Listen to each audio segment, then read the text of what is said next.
커피 아무나 할 수 있습니다. 행커 아무대장입니다. 아무나 홈카페에 입문할 수 있게 도와드리는 컨텐츠. 오늘은 원두의 로스팅 포인트를 구분하는 방법을 알려드릴 거예요. 강배전, 중배전, 약배전 많이 들어보셨죠? 또 누구는 풀시티, 시티, 라이트, 하이, 시나몬 이런 식으로 말하기도 하고요. 오늘 이거에 대해서 누구나 이해하실 수 있도록 알려드릴 거예요. 그린빈이라고도 불리는 아직 익히지 않는 생두에 열을 가해서 갈색의 원두가 되게 만드는 과정을 우리는 로스팅이라고 합니다. 로스팅을 통해서 원두가 얼마나 익었느냐에 따라서 로스팅 포인트를 구분하는 방법 중에 가장 많이 사용되는 방법은 세 가지 방법이 있습니다. 그 중에 가장 애매하지만 좀 더 넓게 이해할 수 있는 용어는 일본식 배전도예요. 약배전, 중배전, 강배전 크게 세 가지로 구분하고 좀 더 디테일하게는 약배전, 중약배전, 중배전, 중강배전, 강배전 정도로 5단계로 구분하기도 합니다. 대략은 알아들을 수 있겠지만 사실 이게 정확하게 약배전이 어느 정도인지 표현하기는 어려운 것이 사실이에요. 약배전은 콩이 좀 단단한 편이며 산미가 두드러지고 바디감은 가볍습니다. 중약배전 정도로 익으면 산미도 잘 느껴지고 단맛이 좋아지기 시작하는 정도입니다. 중배전 정도가 되면 산미는 부드러우면서도 다양한 맛들이 존재하고 단맛도 좋아서 가장 다채로운 맛과 향이 느껴지죠. 중강배전이 되면 산미는 많이 약해지고 고소한 맛과 단맛, 커피니스가 주를 이루게 됩니다. 강배전이 되면 산미는 거의 사라지고 쌉싸름한 맛과 고소한 맛과 은은한 단맛이 주를 이루게 됩니다. 이렇게 말하면 좀 어렵지만 대략적인 맛의 특징들을 우리가 알 수는 있겠죠. 두 번째 방법은 역시 일본식 방법인데 라이트, 시나몬, 미디엄, 하이, 시티, 풀시티, 프렌치, 이탈리안 총 이렇게 8단계로 구분합니다. 옛날에는 이 방법을 훨씬 더 많이 사용했었는데 요즘은 점점 사라지고 있지만 아직도 여전히 사용되고는 있습니다. 앞에서 설명드린 이 배전도로 매칭을 한번 시켜보면 라이트에서 시나몬 정도가 약배전이라고 생각하시면 되겠고 미디엄에서 하이 사이가 중약배전, 하이를 기준으로 중배전, 시티는 중강배전, 풀시티를 강배전으로 이해하시면 되겠습니다. 그러면 프렌치는 뭐냐고요? 프렌치 로스팅은 말하자면 초강배전 정도로 이해하시면 되고 옛날에 그 스타벅스 원두처럼 아주 시꺼멓고 기름이 잘잘한 그런 정도라서 요즘은 이 정도 강배전은 잘 하지 않는다 이렇게 생각하시면 돼요. 그러면 이탈리아는 뭐냐고요? 석탄이요, 석탄. 탄소 덩어리에 더 가까운 상태죠.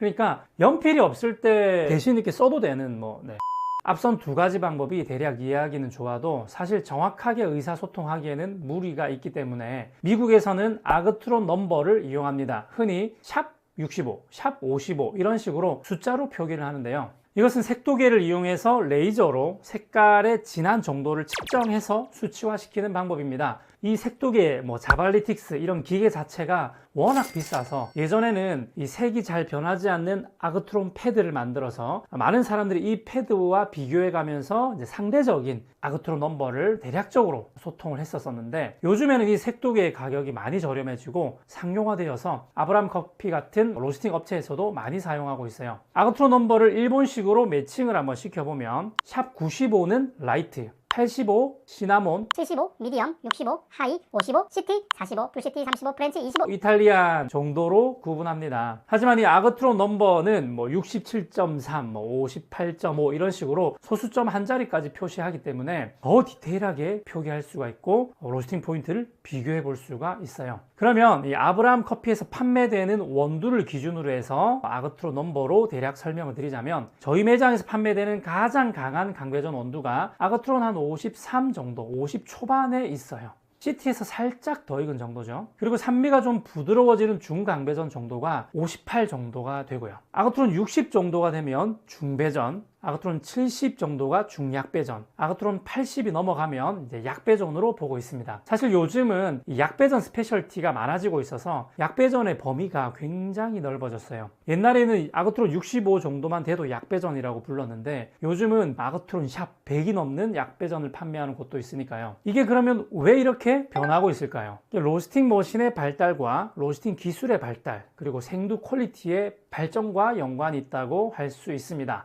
이전보다 산미와 향미가 좋고 힐라이크라고 불리는 그런 맛이 잘 표현되는 생두가 많아졌습니다. 아주 특별한 생두들이 많아졌다고 볼 수 있겠죠. 그리고 로스팅 머신이 발달하면서 이전보다 더 빠른 시간 안에 속까지 열 전달을 잘 할 수 있게 되었어요. 우리가 오늘 배운 로스팅 포인트를 구분하는 세 가지 방법은 결국에는 원두의 표면에 보이는 색깔로만 구분하기 때문에 이제 로스팅 포인트와 맛을 연관시켜서 이해를 하게 되면 이해하는 방법이 조금씩 달라지는 겁니다. 가령 옛날에는 아그트론 65도 약배전으로 불릴 수 있었던 이유는 원두 상태의 겉의 컬러는 65이지만 속의 컬러는 85 정도로 익은 원두가 많았거든요. 하지만 요즘은 열풍 로스팅기 머신의 발달로 인해서 겉은 65지만 속을 69 정도밖에 안 되는 원두도 존재할 수가 있습니다. 이제는 원두의 겉과 속을 같이 봐야지 그 원두의 로스팅 포인트가 제대로 보인다고 말할 수 있을 것 같아요. 그래서 아그트론 넘버를 측정할 때 원두 상태로도 측정을 하겠지만 분쇄를 해서 그라인딩 상태로도 측정을 해요. 우리는 그것을 홀빈과 그라인딩 빈 이런 식으로 표현을 합니다. 그 수치를 보고 원두의 로스팅 포인트를 더 세밀하게 비교를 해볼 수가 있는 거예요. 와, 이제 여러분들은 로스팅 포인트에 대해서 거의 다 배운 겁니다. 이제 누가 뭐 중배전이 어쩌고 약배전이 어쩌고 이렇게 얘기를 하면 뭐 그래서 아그트론 홀빈이 뭐 얼마나 된다고? 뭐 65쯤 되나? 뭐 그라인딩 빈은 이런 식으로 좀 있어 보이게 이야기를 하시면 개꿀. 자, 이렇게 오늘도 재미있는 홈카페 아무나함 커피와 함께 배워봤습니다. 앞으로도 계속 이렇게 아주 기초적인 것부터 하나씩 쉽게 영상을 만들어가는 컨텐츠를 이어갈 거니까 놓치지 말고 시청해주세요. 도움이 되셨다면 좋아요, 댓글, 구독, 알람 설정, 조댓구알 부탁드리겠습니다. 간혹 가다가 조댓구알에서 알람 설정을 안 하시는 분들이 있어요. 그러시면 중요한 할인 이벤트나 경품 이벤트를 놓칠 수가 있습니다. 조댓구알에서 알람 설정을 안 하시면 조댓구. 다음에도 재밌고 유익한 정보로 찾아올게요. 다음에 또 만나요. 행커.